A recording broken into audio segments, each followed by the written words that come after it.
y esto es Maricris Hilario. Bueno, en esta oportunidad surgió la idea de poder, en realidad la necesidad de poder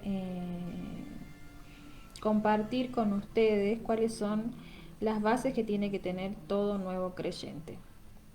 Nosotros recibimos a Cristo en nuestro corazón, sabemos que somos salvos, sabemos que somos sus hijos, pero hay cosas que necesitamos desde ahora en más construir, ¿sí? Es saber quiénes somos, qué hizo Jesús por mí, por qué es necesario leer la palabra de Dios, por qué es necesario orar, por qué es necesario asistir a una iglesia, a qué iglesia voy a asistir, eh, muchísimas cosas que en este nuevo camino nosotros tenemos que aprender. Y en este nuevo camino que tenemos que aprender, básicamente lo tenemos que hacer desde el principio, ¿sí? Y bueno, entonces en esta necesidad surge este video. Y bueno, te puedes suscribir a nuestra página, a nuestro canal de YouTube, y también apretar la campanita de notificaciones para que te lleguen todos los avisos de los nuevos videos que estamos subiendo, y esperamos que sea de edificación para tu vida. Bien, comencemos. Bueno, como bien dice acá el título, discipulado, bases para el nuevo creyente. ¿Qué cosas son importantes y qué hay que tener en cuenta? Primero, que nosotros antes estábamos en una posición, teníamos una vida pasada. ¿Y cómo era esa vida pasada? Bueno, si buscamos en la palabra de Dios, en Efesios 2:1 dice: y Él os dio vida a vosotros cuando estabais muertos en vuestros delitos y pecados. ¿Qué significa esto? Una de las cosas dice que Dios nos dio vida porque nosotros estábamos muertos. O sea, la condición que nosotros teníamos es de estar muertos. Nosotros estábamos muertos en nuestros delitos y pecados. Esa es la realidad. Estábamos muertos. No teníamos vida. Estábamos muertos. En esta versión, en la nueva versión internacional, dice: en otro tiempo, en otro momento, en otra etapa de nuestra vida, estaban muertos en sus transgresiones y pecados. Y en la nueva traducción viviente dice: antes ustedes estaban muertos a causa de su desobediencia y sus muchos pecados. Ahora, entiendo que para el nuevo creyente tal vez hay algunas cosas o palabras que no entienden, como por ejemplo pecado. ¿Qué es pecado? Bueno, por eso anoté y puse acá las nuevas, otro tipo de versiones de la Biblia, donde podemos entender el pecado como un delito, como una transgresión, como una desobediencia hacia Dios. Eso es pecado. El pecado es la maldad, es lo malo, la maldad, el pecado, la maldad que hay en mí. Y yo estaba muerto. Esa era mi condición de vida. Yo estaba muerto a causa del pecado, a causa de mi maldad. ¿Sí? Vamos por acá. Hay algunas cosas que tenemos que tener en cuenta, ¿sí? Teniendo en cuenta el diccionario de la Real Academia Española, podemos decir que delito es culpa, quebrantamiento de la ley, acción o cosa reprobable, transgredir, quebrantar, violar un precepto o ley, ¿sí? Muchísimo para hablar respecto a esto, pero tengamos en cuenta esto. Un delito es romper esas reglas, esas leyes que habían, y nosotros rompimos esas leyes porque ciertamente somos pecadores. Otra de las cosas es desobedecer, ¿sí? Desobedecer. No hacer lo que ordenan las leyes, no hacer lo que Dios dice en su palabra que nosotros tenemos que hacer, ¿sí? Otra de las cosas es pecado. Y bueno, cosa que se aparta de lo recto y justo, o que falta a lo que es debido, ¿sí? Se aparta de lo recto y justo. Entonces, entendiendo este concepto, podemos decir que si en los versículos de atrás decía que estábamos todos muertos, y es si todos estábamos muertos porque hemos pecado, a consideración de esto, la conclusión es todos somos pecadores. Pero ¿dónde dice eso en la palabra de Dios? En Romanos 3:23 dice, por cuanto todos pecaron y están destituidos de la gloria de Dios. Esto habla de el pecado original, que todos traemos, que todos lo tenemos, ya que el pecado lo tenemos todos los seres humanos. Todos los seres humanos, todas las personas hemos nacido en pecado. ¿Sí? Todos están destituidos. ¿Qué quiere decir destituido? Quiere decir que estamos separados de Dios. Al ser nosotros pecadores, esto quiere decir que nosotros estamos separados de la gloria de Dios. Estamos separados porque Dios es santo y nosotros somos pecadores. Entonces, lo santo con nosotros que somos pecadores no se puede unir, ¿sí? Entonces estamos separados. Pero necesitamos estar con Dios. Y he aquí la cuestión, ¿sí? Todos nosotros hemos pecado. Estamos separados de Dios, destituidos de la gloria de Dios. Entonces acá les muestro una imagen donde vemos a es un gráfico, ¿sí? Donde podemos ver que este hombre está separado de Dios a causa del pecado, ¿sí? Está separado de Dios, no puede hacer nada para alcanzar estar delante de Dios. Entonces él está separado. Por más que intente, siendo un buen hombre, profesando la fe que tenga, yo puedo creer en algo y decir, bueno, yo voy a cumplir todas las leyes que dice esta religión. No, vos no podés hacer nada. Por tu propia cuenta vos no podés hacer nada, ¿sí? No es que si yo hago cosas buenas voy a ganar la salvación o voy a estar cerca de Dios, no. Por más cosas buenas que haga, por más religión que yo practique, o por más cosas que yo trate de hacer para llegar a Dios y ser una persona muy moral y decir que nunca he pecado, es mentira, porque todos somos pecadores. Todos somos pecadores. Y todos necesitamos salvación. Todos los hombres necesitamos salvación. El mundo necesita salvación. En Juan 3:18 dice, el que en él cree no es condenado, pero el que no cree ya ha sido condenado porque no ha creído en el nombre del unigénito Hijo de Dios. ¿Qué significa esto? Todos somos pecadores y estamos separados de Dios. Pero Dios hizo algo por nosotros, ¿sí?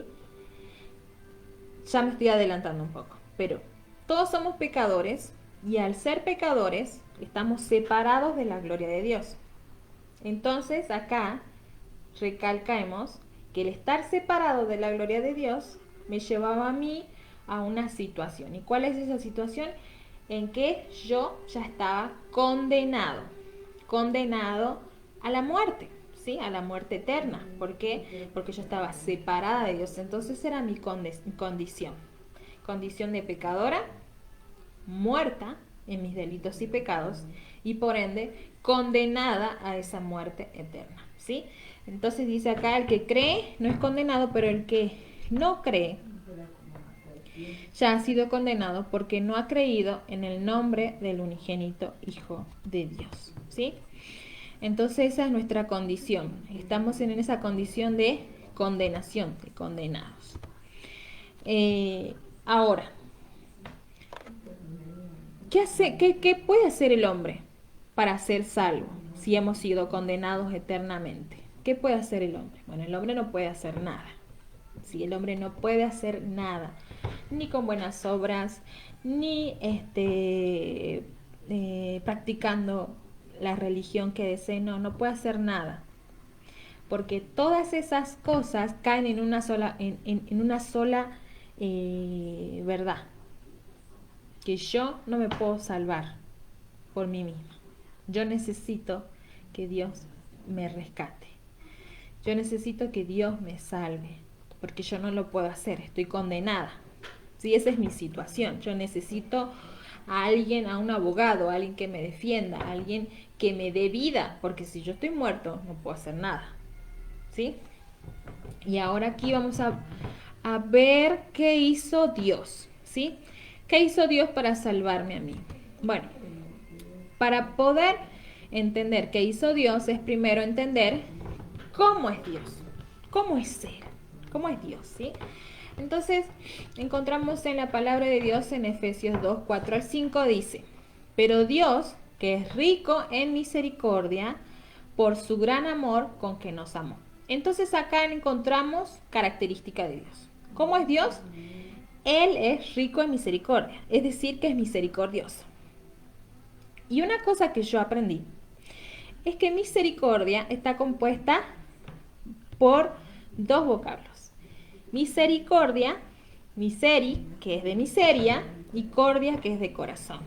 Dios tuvo corazón ante nuestra miseria. Él se compadeció por nosotros, ¿sí? Tuvo compasión por nosotros. Y dice, por su gran amor con que nos amó. Entonces, ¿cómo es Dios? Él es amoroso. Es un Dios de amor. Él es amor, ¿sí? Él es amor. Entonces, Él es rico en misericordia y es amor. Entonces, si Él es rico en misericordia y es amor, ¿por quién tuvo misericordia? Por nosotros. ¿A quién amó? Al hombre, ¿sí? Amó al hombre. Ama al hombre. Si no quiere que sea condenado, no quiere que se pierda. Y tal vez me vas a decir, no, pero ¿por qué existe la maldad? ¿Por qué Dios permite las guerras? ¿Por qué? Bueno, nosotros estamos en esta condición de pecadores y somos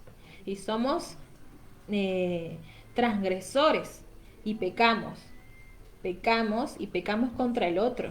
Entonces lastimamos al otro y somos nosotros, los hombres mismos, que causamos las guerras, que causamos los problemas, las violencias, las mentiras, los engaños, todos los vínculos que nosotros tenemos con el otro. Si no tenemos a Cristo en nuestro corazón, tristemente todos esos vínculos van a provocar un daño al otro y a mí mismo, ¿sí? Entonces, Dios ama al hombre y tiene misericordia y lo ama, ¿sí? Nos ama. Y seguidamente el versículo dice, el versículo 5 de Efesios capítulo 2 dice, aun estando nosotros muertos en pecados, nos dio vida juntamente con Cristo. Entonces, ¿cómo es que nosotros pasamos, cómo es que Dios a nosotros, siendo muertos en pecado, nos da vida? ¿Cómo es eso? Bueno, el único que nos da a nosotros vida es Cristo. Juntamente con Cristo, nosotros recién tenemos vida. Entonces, Dios es misericordioso, es amor. Y a pesar de que nosotros estemos muertos en nuestros pecados, en nuestros delitos, en nuestras transgresiones, nos da vida, pero necesitamos de alguien, ¿sí? Necesitamos de alguien. Y dice acá en su palabra, en Efesios 2, que nos dio vida juntamente con Cristo. ¿Pero por qué con Cristo? ¿Quién es Cristo? Bueno, eso lo vamos a seguir viendo, ¿sí? Entonces, ¿qué hizo Dios? Él tuvo que darnos vida solamente a través de Jesucristo. Jesucristo fue el intermediario en todo esto, ¿sí? Yo no podía acercarme a Dios. No puedo acercarme porque soy pecadora. Pero Él quiere que yo me acerque a Él. Entonces, ¿quién es el único que puede hacer que yo me pueda acercar a Dios? Al Padre, solamente es Jesucristo. Es Jesús, nadie más. No hay nada más. Ni mis obras, ni mis prácticas religiosas, ni mi ética, ni mi moral. No. Solamente Jesucristo me puede a mí acercar a Dios. Seguimos y dice aquí, ¿cómo Dios muestra su amor? ¿Cómo lo hace? Bueno, en Romanos 5:8 dice, mas Dios muestra su amor para con nosotros en que siendo aún pecadores, Cristo murió por nosotros. Ahora, cuando yo les decía que Jesucristo es el único intermediario entre Dios y los hombres, Jesucristo tuvo que hacer algo. Nosotros estábamos muertos en nuestros delitos y pecados, ¿sí? Estábamos condenados. Pero alguien tuvo que ocupar ese lugar mío, porque yo estaba muerta a mis delitos y pecados. Y vino Jesús y dijo, no, Cristina no va a morir. Yo voy a cargar con todos sus delitos, con todos sus pecados. Voy a ocupar ese lugar. Y Él fue a morir por mí y por vos y por todos los que me están viendo, ¿sí? Él fue a morir por todos nosotros. Él fue a morir en la cruz por nosotros. Entonces, acá dice que Dios amó tanto, nos ama tanto a nosotros, que a pesar de que nosotros seamos pecadores, Jesucristo vino y murió por nosotros. Ocupó nuestro lugar, el lugar que nosotros merecíamos. Entonces Jesucristo es nuestra salvación, porque Él ocupa ese lugar, ¿sí? Seguimos. ¿Cómo es la salvación? Bueno, acá hay algo hermoso que a mí me encanta cuando aprendemos acerca de la palabra de Dios, y es que Dios nos muestra cosas que tal vez se contradigan con otras ideas que nosotros traemos ya preestablecidas, ¿sí? Creíamos que nosotros si, qué sé yo, me porto mal, no, me voy al infierno. No, me tengo que portar re bien para poder ir al cielo. Bueno, hay algunas cosas que nosotros tenemos que entender para comprender de qué se trata la salvación, ¿sí? De qué se trata el ser hijo de Dios ahora. Si Cristo murió por mis pecados, entonces, ¿cómo es esa salvación? ¿Cómo Dios me salvó? ¿Cómo es eso? Bueno, aquí en la palabra de Dios, en Efesios capítulo 2, versículo 8 al 9, dice esto. Porque por gracias sois salvos por medio de la fe, y esto no de vosotros, pues es don de Dios. Me encanta este versículo, es muy lindo, es muy explicativo, es muy específico. Acá dice, por gracia sois salvos. Es decir, no soy salvo por lo que yo pueda hacer, sino por gracia. Ahora vamos a aprender qué es gracia. Porque por gracia sois salvos por medio de la fe. Y esto no de vosotros, o sea, vos no pudiste hacer nada para salvarte. Esto no es de vosotros, no depende de vos. Esto es un don de Dios. ¿Y qué es un don de Dios? Es algo que Dios nos da. Entonces yo no hice nada, Dios es el que hizo la gran obra para que yo pueda ser salva, ¿sí? No por obras para que nadie se gloríe. No porque yo soy muy buena, entonces yo voy al cielo. No, Señor.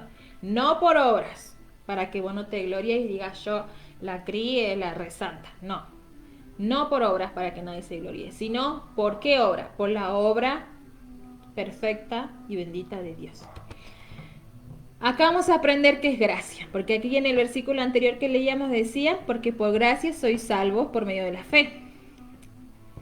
¿Qué es la gracia? Y bueno, ahí les puse una imagen para que entiendan que gracia es un regalo no merecido. ¿Vieron cuando hay un niño que se porta re mal, pero sin embargo, justo se portó re mal y su mamá igual le prepara la comida que quiere y le da el regalo le da lo que no se merecía? Pongámosle. Bueno, es el regalo que yo no merecía. Porque de verdad yo no merecía ser salva, yo merecía ser condenada. Y a veces eso creo que a nosotros como seres humanos nos cuesta entender que nosotros íbamos camino a la condenación eterna. Estábamos muertos en nuestros delitos y pecados y íbamos a la condenación eterna. Entonces, al ir hacia allá, nosotros como que no caemos en esa gran realidad. Pero Dios es el que hizo esa obra maravillosa, el que me abrió los ojos y yo me di cuenta y dije, no hay nadie que me pueda salvar, soy pecadora, Dios es el único que me puede salvar y gracias porque mandó a Jesucristo a que yo pueda ser salva. Entonces, esa salvación que yo tengo ahora es un regalo no merecido, ¿sí? Dios nos dio gratuitamente la salvación aunque no la merecíamos. Yo no tengo que pagar por esta salvación, ¿sí? No es que yo ahora soy hijo de Dios y voy a ser súper perfecta. No. Sí sé que no. Pero pero eso lo vamos a seguir viendo en las clases que vienen. ¿Cómo es vivir en Cristo? ¿Qué pasó ahora? ¿Qué pasó ahora? ¿Sí?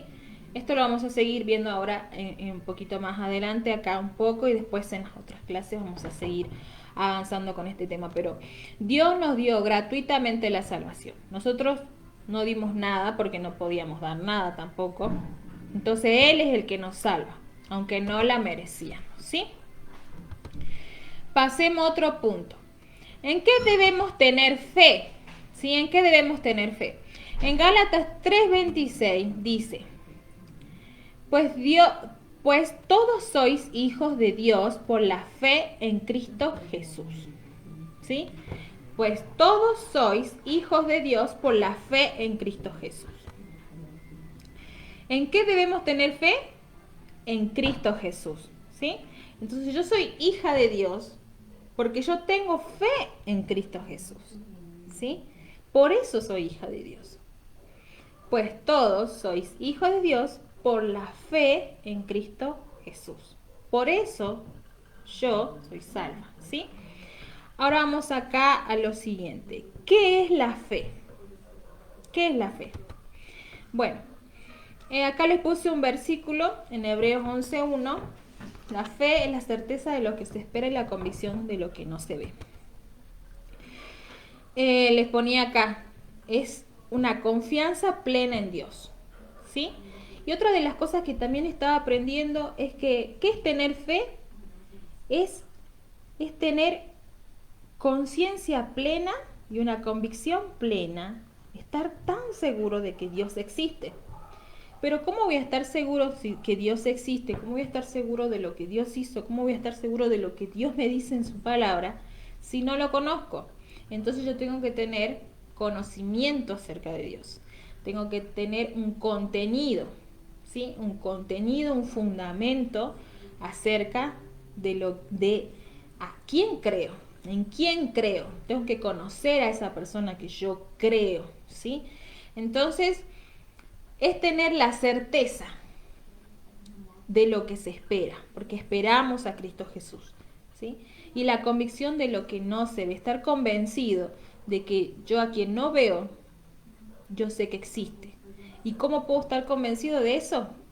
Bueno, leyendo su palabra, conociendo de Dios, y bueno, a través de esto vamos a empezar a poder tener los fundamentos, ¿sí? La fe es creer. Y bueno, y acá vamos con este cuadrito, ¿sí? ¿En qué dice así? Empezaba así. ¿Cuál es el propósito? ¿Sí? El propósito. El propósito que tenía el enemigo, dice acá. Propósito, Juan 10:10. El ladrón no vino sino para hurtar y matar y destruir. Yo he venido para que tengan vida y para que la tengan en abundancia. Entonces, ¿cuál es el propósito de Cristo Jesús en relación a esto? El propósito de Cristo Jesús es que nosotros podamos tener vida y que la tengamos en abundancia. ¿Qué da Dios si creemos? Juan 1:12 dice, mas todos los que recibieron, a los que creen en su nombre, les dio potestad de ser hechos hijos de Dios. Entonces, ¿qué es lo que el Señor nos da a nosotros? Nos da la posibilidad de que seamos hijos de Dios. Eso es lo que Dios hace, nos da la posibilidad de que seamos hijos de Dios. ¿Sí? Fuimos creados ¿para qué? Bueno, en Efesios 2:10 dice, somos hechura suya, creados en Cristo Jesús para buenas obras, las cuales Dios preparó de antemano para que anduviésemos en ella. Entonces, ¿se acuerdan que les decía hace rato? Pero si yo ahora ya soy cristiano, tengo que ser un completo santo. En realidad sos un santo, pero eso lo vamos a seguir aprendiendo más adelante. Pero también tenés que crecer en esa santidad progresiva, ¿sí? Tenés que creer en esa santidad que Dios ahora nos ha hecho a nosotros sus hijos. Entonces somos santos a través de Él. Pero nosotros, de que dice que nosotros fuimos creados para buenas obras, entonces tenemos que hacer esas buenas obras, porque Jesucristo vive en mí, ¿sí? Él vive en mí ahora. Yo antes era un pecador, pero ahora tengo vida eterna. Entonces mi forma de ver la vida es diferente. ¿Sí? Entonces yo fui creada para buenas obras, las cuales Dios preparó de antemano. ¿Cuál es el estado que yo tengo ahora? El estado que tengo. Bueno, dice acá en Juan 5:24, de cierto os digo que el que oye mi palabra y que el que me envió tiene vida eterna y no vendrá a condenación, mas ha pasado de muerte a vida. Entonces, como lo que veníamos diciendo, ¿cómo estamos nosotros ahora? Estamos en una posición de vida. Ya no estamos muertos en nuestros delitos y pecados. Ahora pasamos a una condición de vida. Entonces, es necesario que tengamos en cuenta estas cosas. ¿Sí? Sigan. Bien, en segunda de Corintios 5:17 dice, de modo que si alguno está en Cristo, nueva criatura es y las cosas viejas pasaron y aquí todas son hechas nuevas. Este versículo es muy importante, dice que si yo estoy ahora en Cristo, si Jesucristo vive en mi corazón, si yo le he recibido a Él y tengo ese regalo inmerecido, que es la salvación por gracia, yo ahora soy una nueva criatura, soy nuevo, ¿sí? Entonces mi condición antes estaba, ahí como está, de pecador, era una vida pecaminosa, pero ahora las cosas viejas pasaron y todas son hechas nuevas, ¿sí? Bueno, ahí todas son hechas nuevas, ¿sí? Entonces yo antes tenía una vida vieja y ahora tengo una vida nueva. En Efesios 2 del 8 al 9 dice, porque por gracia sois salvos por medio de la fe, y esto no de vosotros, pues es don de Dios, no por obras para que nadie se gloríe. Este es un versículo clave que yo quería ponerles para que ustedes se acuerden, ¿sí? No olvidemos de esto. Ya hasta aquí iba a ser el tiempo. No nos olvidemos de esto. De que yo he decidido que Jesucristo mora en mí. Ahora yo soy su hijo, soy una nueva criatura. He pasado de muerte a vida. Ahora yo tengo que vivir para Dios. Y Él tiene preparado buenas obras para mí. En este camino vamos a aprender muchas cosas. Pero entre ellas yo quería que nosotros entendamos esto. Que nosotros somos nuevas criaturas. Tenemos una nueva mente, un nuevo corazón, una nueva vida. ¿Sí? Y si aún no lo has hecho, te invito a que recibas a Cristo en tu corazón. La condición del hombre es muy triste. Todos los hombres somos pecadores, todos nosotros estábamos muertos, estábamos condenados, pero que Jesucristo es el único que nos puede salvar. Dios tuvo un plan maravilloso y mandó a Jesús a este mundo a que muera por nosotros. Y no solamente murió, sino que resucitó, venciendo a todo aquello que nos separaba de Dios. Venció esa muerte, venció al enemigo, venció a todo aquello que a mí me separaba de Dios. Y ahora Él quiere que vos seas su hijo. Y Él te está dando esto, un regalo que no mereces, la salvación por medio de Jesucristo. Él vino a este mundo y Él quiere que vos le recibas a Él, que entiendas tu condición de pecador y que digas en tu corazón, es una decisión personal, yo no te puedo, por más que hayas nacido en una familia cristiana, eso no te garantiza que seas salvo, es una decisión personal, es una decisión personal. Así que Jesucristo es el único que te puede salvar, el único que te puede liberar, te puede sacar de esa situación en la que estás de condenación eterna. Y para los que están empezando este discipulado, capítulo 1, este versículo, espero que lo puedan guardar en su corazón, que lo mediten en esta semana, porque dice, porque por gracia, no se olviden que gracia es el regalo inmerecido, porque por gracia sois salvos por medio de la fe. Y esto no de vosotros, no es por vos, pues es don de Dios. Él nos da esto, no por obras para que nadie se gloríe. Bueno, será hasta la próxima. Te invito a que si te gustó este video, que te suscribas a nuestro canal de YouTube y que también nos puedas seguir en nuestras redes sociales, en la página de Facebook, Maricris, y también nos puedas seguir en Instagram, Mariela Cristina 50. ¿Sí? Así que Dios te bendiga mucho y espero que te haya sido de ayuda. Hasta la próxima.